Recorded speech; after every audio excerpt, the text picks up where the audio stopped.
Welcome back to Dr. Taz Presents The Cost of Telling What You Survived. There is a moment every writer reaches before they share their story publicly. It is the moment where the writing is done, but the consequences have not yet begun. This is where wisdom matters, because how you release your story is just as important as what you write. Felicia, today we're talking about preparation, not for the page, but for what happens after the page. Before involving anyone else, what does it look like for a writer to get clear on their intention? What does it look like for a writer to get clear on their intention? There are a lot, well, not a lot, but there are a few steps or processes, I would say, that the writer should go through before they get ready to release that. And I was thinking about this, and I know we mentioned a few things in our first 2 or 3 episodes that we discussed. But one of the things I did not mention, and I think this is a good place for it, is part of that preparation. What it looks like is before you release your story and do so with wisdom, it is important to consider the legal risk and protections also when it comes to releasing your story, because this is really a critical part of your publishing, because you take a risk, of defamation, and you may not have thought about that. Is there someone out there that could claim or say in some type of way you damaged their reputation? And so that takes us back to the previous discussion of you may not want to be including these specific identifiers in your story. So think about the legal risk and protections. Think about are those individuals identifiable in this book? Have I changed the names in there? Do I need maybe to include types of a disclaimer, maybe because you're dealing with true events that have occurred? Do you need some type of written consent when it comes to going public and telling your story? For, let's say, if the story involved some type of abuse, if it's somebody in a leadership role, maybe in your church or your community or organization, is that something in your book that is extremely identifiable, and again may be what they consider defaming them in some way? That can be a very sensitive area for you as a writer when you're telling your story. So I would say the first thing would be your legal risk of protection. Think about that. Also be responsible. We mentioned that one before, because you're the one that's going to control how your story is being told. Okay, so you have to be sure that you can tell a balanced story and put it out without all of that pain or trauma going out with it. You have to ask yourself, am I assigning this blame to someone and showing that in this book? Or am I more so offering a context to what occurred and including the understanding of what occurred to me or in my life? I don't want to just shame, blame, or put somebody out there and point fingers. What context am I presenting this in? I think that's so very important, Felicia, because you're right. There's a legal risk that needs to be explored really before you put the pen to the paper, because that will really help shape the book. We Absolutely. talked about you having the emotional support, but that legal support, because sometimes as writing coaches and as therapists and coaches, mental health coaches, behavior coaches, we can try to lead a person a certain way, but sometimes they have to hear it from the horse's mouth. And when the legal team says this is going to put you at risk if you say XYZ, it's good if they hear that from them. Then we in our roles can help them to reshape and refine how their work product actually looks, and then provide the supports along the way, Yes. emotionally, spiritually, etc., that's supporting that person. But you're right, that is so important. And I think also once you do that up front, it helps to diminish this inclination, hopefully, for the shame blaming, and helps to really pinpoint the context that you're writing from, which goes back to, we're not writing, as you've said over and over again, to wound the reader. This is a tool. So just, I Absolutely. think, going with making sure that you've consulted the legal person initially in the process may save the writer a lot of angst as they go through the Absolutely. process. So, given all of that, why is it important then to anchor their story in purpose and not just emotion? Because it is an emotional thing that we're talking about. So, why is it important that they're anchored in the purpose for the writing and not their emotions? Well, it's important, first of all, because when they write this story, they want to, I believe, show the world initially that they have gone through this or healed through this. And so, in doing that, they want to also show transformation Mhm, when it comes to writing their story and sharing it. They want to be able to show, am I creating this story for me and for others? Again, to be a tool, is this just for me? mhm, And in them doing that, the importance comes in of them also putting this story out to show their intention. Okay. So I want to kind of just touch on that a little bit with their intention. Um, it's important that they write down maybe one or two sentences, or what I call intention statements, when they're putting their story out. Write it down and say to yourself, so I'm sharing this story to what? mhm, Why? They need to give a voice to their truth, um, the truth that people are afraid to say out loud.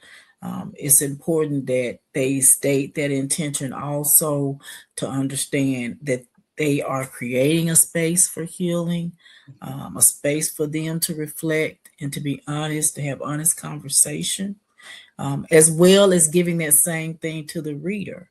yes. Um, Also, they want to, when it comes to those sentences or intention statements, they also say to themselves or write out, my intention is to what? It sounds very similar to, I'm sharing this story. Why? But Mhm, my intention is to what?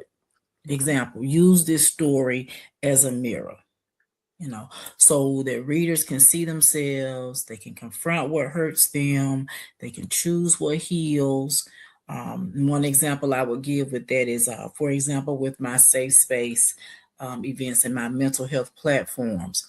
If that were me and I'm sitting down writing this story out, or I'm writing a stage production, I would say my intention in this and what I'm writing is to create psychologically a safe space where youth and teens and adults can explore difficult emotions without judgment. mhm, Is be clear mhm. on what your intention is. You know, Felicia, I think, I was reminded, I'm just an old school counselor at heart, and I was reminded of the I am statements. And I think I have that in my book, Stronger, How Overcoming Life's Adversity Can Push You in Your Purpose. But I was reminded of when I was in my graduate program, and we were talking about sentence stems. And, I am this. And like you use the intention statement, my intention is this. And, Hmm. I thought you were going to say it's an easy thing, but you didn't say that, because it's not. Because No. I am what? I'm not the victim. My intention is what? That requires reflection. I think I'm the queen of reflection. I think when Yeah. people hear the word reflection, they think Taz, because I'm always reflecting. Yes. And I say all that, guys, to give you a little humor, because of course our subject matter is sort of heavy. But to even get through the my intention is so intertwined with what you're doing, and it's not an easy process. I sometimes think about some of my students when they're doing work, and I tell them, you have to think about the process. It's the thinking about the thinking, metacognition, because it's not a one and done. And once you Yeah. can define what your intentions are, that's going to guide the work. Because to define your intention when it comes to writing means that you have come to the point of clarity. And clarity is not always an easy place to get to for people. So that intention statement that says, okay, I'm clarifying, I'm clear on my why it is that I'm creating this, why I'm writing this. I'm clear on what impact it's going to have on someone. I'm clear on who it's for. Your intention statement says all that. And I want to also add, sometimes people may not realize that your intention statement, when it comes to writing or your body of work or the reasons why you're doing something, that intention statement, it can be creative, but it can also be transformational. And there's a difference in that when Mm-hmm. it comes to your intention. Those are two different things. Mm-hmm. Well, I just want to, Felicia, let the audience know that this episode of The Cost of Telling What You Survived is brought to them by DQ Consulting, LLC, empowering individuals and businesses to grow with clarity and confidence. Now, Felicia, you just said that those are two different things. So when it comes to family and others involved, how do you prepare people through conversation without seeking permission? How do you prepare them? Because that's a difficult thing. Well, um, I would say when it comes to your family, you're not so, again, as you say, I don't necessarily have to have your permission to tell my truth, but I will give you the courtesy and consideration of having an intentional conversation with you. This is not a PSA, but this is a one on one sit down, intentional conversation with you so that my book, you don't hear about my book for the first time or hear about my truths from someone else, because sometimes that doesn't go over well. Some family members, it may be good and they just feel all sympathetic for you and what you went through, but that's not always going to be the case. So you want to have an intentional conversation with them, and that's not to get their permission. It's just offering them awareness and being mature about it. It's a sign of maturity, I say, to be able to offer that intentional conversation with them. Um, Also, in doing that, you have to be responsible enough to think about who's going to be impacted by that. You want to choose how you approach that with your family. You want to set a calm environment or setting to talk about that. Don't be all wrapped up in your emotions, because it won't go well if you do that. So, what I would recommend to authors is when you're getting ready to have that intentional conversation with your family, think about how you want to say it. Maybe you want to frame it in a manner that says, hey, I want to share something with you because I love and respect you. And so out of that love and respect, I want to tell you, that I'm about to release this book and it's going to be about this or that. Or, hey, I'm working on telling my story, my truth. And parts of it include some personal, private experiences, but they're my experiences, or my intention is not to harm you in any way because I love you, but I want to be honest about what I lived through. And again, like we said before, even with that honesty, I'm going to be considerate. I'm going to use discernment and wisdom when I put this out. So that will allow them to try and process clearly outside of the emotions what it is that you've done and why, Mm-hmm. and what your intentions are, even if they don't agree with you. Mm-hmm. Okay. Well, Felicia, I That think I'm sorry. I was just gonna say that right there is a good way to set things up to talk to them, and it allows you all to set, hopefully emotional expectations, um, and not necessarily the outcome of those expectations, because you can't control that, but it can give you a peaceful setting to step into, because you can't control how people are going to respond, but you can prepare them. And I like that, Felicia, because basically what you've done is you've given us the setup for how the writer can set the expectation for the response without needing whomever they're sharing this information with. Not a PSA. I love the way you said that, in a PSA. Right. I'm not looking for you to agree, but who you're going to share this information with. You've laid it Right. out very clearly. And Yeah. and the thing, guys, that I would say to you, if people can't even agree to that, then you know what you're dealing with.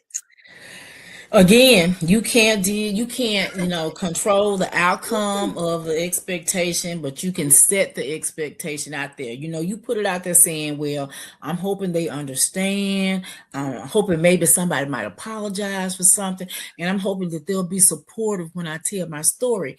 But a lot of times the outcome is going to be they're going to deny that ever happened. It's not true. They're going to be angry. They may even distance themselves from you because of that. So you have to prepare for that. And in preparing for that, I will add this: create you a response readiness plan. Okay? Mm-hmm. Yeah. Create you a response readiness plan even before you go and have that intentional conversation. If they deny anything occurred or they don't believe what you said, you just say, hey, I understand that you see it differently, but this is my experience. Mm-hmm. If they're angry with you, hey, I'm not trying to argue, wasn't trying to upset you. Again, I'm just sharing my truth. Mm-hmm. If they distance themselves from you, I'm going to respect that you feel you need to do that. And I'm not going to try to change your mind and get you to validate anything from me, because, again, this is my truth. That can be a really good readiness plan for you, because you may face those things. Everybody's not going to be understanding or apologetic or supportive of you and what you say is your truth, because they're going to say, well, that's not mine, and that's not how I saw it, and I don't believe it. And how could you? So, are you as an author emotionally prepared to release this story, even if it causes your relationships to change or to shift? Because you have got to understand that telling these truths, telling your truth, is going to open up some doors and some rooms for some other people. But when it opens up those doors, you need to be prepared to have a plan to walk through those doors. They're going to open up some stuff. How are you going to walk through that? What's going to be on each side? It's like the Red Sea. The water going to be on the left and the right. Standing up, you got to walk through it. Are you prepared? It looks scary. You might not want to do it, but prepare yourself to Okay, walk me through too. that Red Sea. That's what I can tell you. Release your story without tying your healing to those individuals' response. Hopefully everybody understands that. Release your story without tying that to their response. Yeah, Felicia, I've I been know that trying. was a lot, but it Okay. just kind of all packaged together. And you did a good job packaging it, because basically we've gone from setting the expectation for when you're going to have this conversation with your family, and when you're setting the expectation, it's not a blame session, it's not a PSA. You're letting them know what you're going to do and why you're going to do it if you choose, and then already having a response readiness plan so that you're able to respond to them, because you may be five people. One person may say, well, I'm so glad you're ready to do it, and then everybody else may Yeah, go ballistic. It get out of hand. It can go to the left real exactly. quick. So you need to be prepared to respond to each person based upon your knowledge of that person. You can always Right, have a positive response, but you know your people. You know how you right, are. Your right, people. So, right. so if you ain't prepared, this might not be the time for you to start writing. I'm sorry, Todd. The rest of, Absolutely. as Angelia said, they said she killed dreams. I may have to take her role because if you're not prepared for that, Mm-hmm. you already haven't started putting your supports in place. You haven't Right. checked for your legal risk. You don't have your writing coach in place. You don't have your support system as you're working through this process. Right. So, I mean, you did a really good job, Felicia. And then it made me think about how do you then get the writers to move from, and we keep saying this, and somebody gonna say they done say it this one time, might be done say it about 3 or 4 times, probably gonna say it every time. But have you gotten it Come on when here you now. say it? Oh, girl, I almost said something McGlory would say, but I had to catch that word there. Somebody that know McGlory, they're going to say, oh, she about to say McGlory word. McGlory is my mama. How do you help? How do you get the writer to the place where they are not writing out of pain to writing with ownership? And let me say this, I had a conversation, I think it's with Dr. Velma, and an upcoming series that Dr. Taz is presenting on reclaiming your voice. Now, ownership, I'm saying ownership, Mm-hmm. there I'm talking about authorship, but we're still Mm-hmm. talking voice. Because voice, as I say, is tied to your identity, and people gonna eventually get it because I'm gonna say it all the time. Eventually, they're gonna get what I'm saying. When you lose your voice, you lose your identity. When you outsource your voice on the job or wherever, it could be in a relationship, you are not really showing up. The representation is showing up. So Mm-hmm. now we're talking about writing with ownership, not to wound nobody now, not to wound the reader with all your trauma, all this stuff going on, not that Absolutely. type of wounding, and then not Right. to take your pen. What they said, the pen is mightier than the sword, and let That's your what they pen say. be that sword and just strike these people. No, no, no. You can still have ownership and tell the truth Right. without doing all of that. So, how do you help a writer to move from writing out of pain to writing with ownership? Well, they have to begin with choosing what I call their narrative lens. From what Ooh, girl. narrative are you going to tell this? Mhm, Is it going to be from the narrative of ownership, or is it going to be accusations? And so, what I mean by that is the perspective from which the author is going to write, because that is going to greatly determine the impact of their story. mhm, The perspective from which they write mhm, determines the impact of mhm, their story.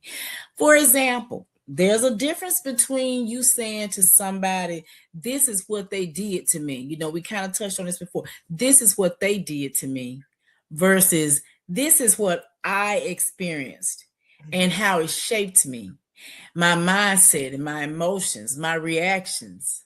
This is what I experienced. Also, instead of being accusatory of it, you could say things such as, I experienced. Again, that's you taking ownership. That's you.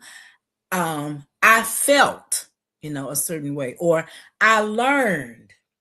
And because that way, again, it is showing that here I'm handing you this tool, this help. I'm not necessarily pointing the finger at anybody, but I'm sharing with you how I came through, how I got through. This is just focusing mainly on me. Okay. So you want to make sure you're, again, not writing from some unresolved emotion that you have, because if you are, it's going to be difficult to speak and write in terms of ownership or from that perspective. And so if you need to, before you open your mouth or release that out in the book form, again, pause and process, discern, use wisdom, think about it before you finalize that book to send it out. You want to tell your truth in a way that is impactful, but is also powerful for your reader, but not destructive. Okay. Then I would also suggest to them that, again, we talked about it yesterday, build that support system before they release that book. You're going to put this information out for the whole world to see, and it's going to be public. But you don't want to go public with your truth, and inside you privately are still dealing with pain and unforgiveness and trauma, because trust and believe it is not going to remain private. It is going to bleed out onto other people. Okay. And so my final thing with that would be to maybe identify you 2 or 3 people. We talked about it before, but it still applies. Identify 2 or 3 people that you can trust and talk to prior to that, because even that is taking ownership. That's taking ownership of your emotions, your mindset, mental, physical, spiritual, and emotionally. And get you a therapist, get you a coach, talk to a mentor, get you a trusted friend. Hey, I'm releasing something personal and I need your support. Or can you read what I've written so far and let me know, where do you think that's coming from? Is that coming from a place of ownership? Is that coming from a place of anger, or pointing my finger? What do you think? And I would also add finally to that, Teresa, would be, I would encourage them to plan what I call an emotional aftercare, or have an emotional aftercare plan. Once you've done that, even once you hit send, because for me personally, just hitting send, when I hit that on my laptop, I was like, oh my gosh, I actually sent that manuscript off. It's gone to the publisher. Oh my God, the process has begun. For me, that was where the process began. I didn't even see the writing as a process, but it is. But for me, hitting that submit button, it's out of my control. Now it's gone. So now what? What is my emotional aftercare plan?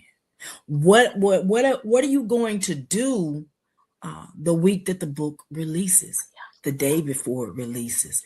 How are you going to take care of yourself? Because at that point, your heart is beating fast. You may be a little nervous. You're thinking about all these things, all these other people, and hopefully things you thought about before you wrote it and sent it. Yep. How are you going to handle the feedback? How are you going to handle the silence, the distance, if that is what occurs? Okay. You got to think about that. You got to hold yourself together emotionally, mentally, spiritually, even if others don't, and even if they walk away. So what is going to be your emotional aftercare plan when you hit send, and when that book gets to the point it is about to be released out to the entire world? Look out for you, boo. That's that's as plain as I can say it. Look out for you. Well, before we continue this conversation, Felicia, let me just remind the audience that this episode is sponsored by DQ Consultant LLC, helping you move your vision forward with strategy, structure, and success. And you couldn't have said it any clearer. Look out for you, boo. My phrase is take care of you, but the emotional aftercare plan, because there is a lot of angst as we go through the process. But as you said, once you hit submit, it's out of your control.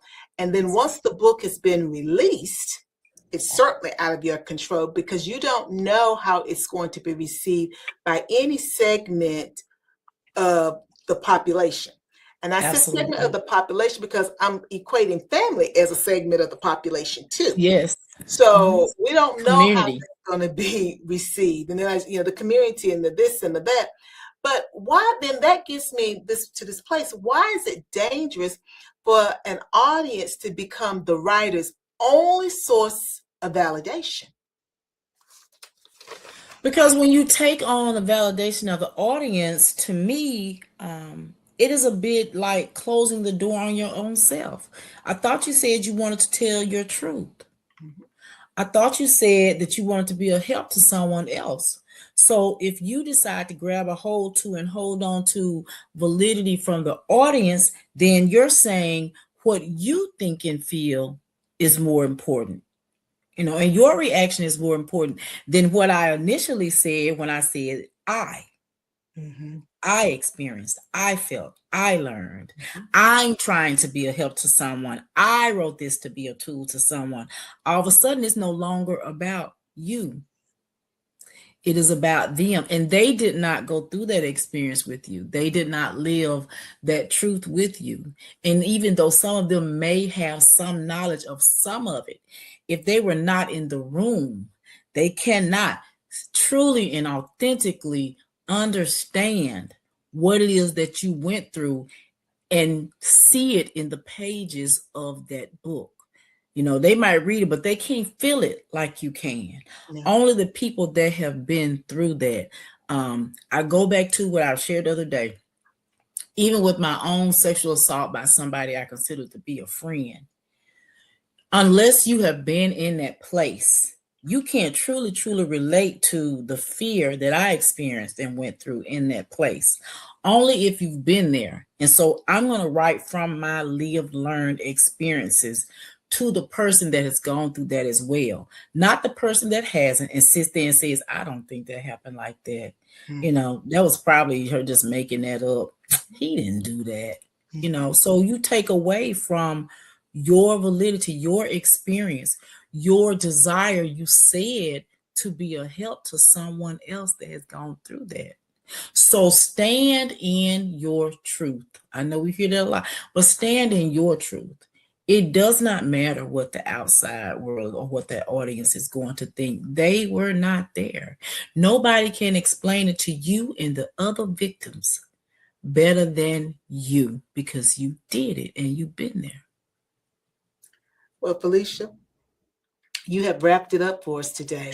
You have told us to don't be playing the blame game, and you told us we need to pause and process and use wisdom and discernment. That when we talk to our family, it's not going to be a PSA, and we need to be prepared for how they respond to us. We need to have our response readiness plan already in place. We need to consult legal about what we think we want to share that we might not legally need to share. We've talked about anchoring our message, our story in purpose and not in emotion. You've also talked about having that emotional aftercare plan for once it's been submitted and submitted to be published, and once readers have it, because everyone may not gravitate to it in a positive manner, and that we cannot allow external people opinions to determine who we are, or let me say it a different way, to validate our lives, our experiences. Because everyone has their own experience and everybody got their own opinion. Right. And I you just want to throw in there too, Teresa, again, just, don't allow others to define your story for you. You know why you're telling this story. So you define it. Don't let anyone else do that for you. Your story should be anchored in the purpose as to why you wrote it, not the emotions. So you define your story. Don't let anyone else do that for you. Well, Felicia, I'm telling you, this has been another great episode. Releasing your story is not just about expression. It's about responsibility, responsibility to your healing, to your relationships, and to how your story lives once it's no longer private. To our audience, if you're listening and realizing that writing your story is requiring more of you than you expected, you don't have to navigate that alone. Felicia works with writers through her Aspiring Writers and Writers Workshop, helping them to access their story in a way that is structured and it is supported. And once your story is on the page, I work with authors to refine and strengthen and elevate what they've written so it communicates clearly and powerfully. If you're ready to move forward with guidance, this is the work we do. So stay connected to the series, The Cost of Telling What You Survived. And until next time, before you go trying to take care of someone else, please make sure you take care of your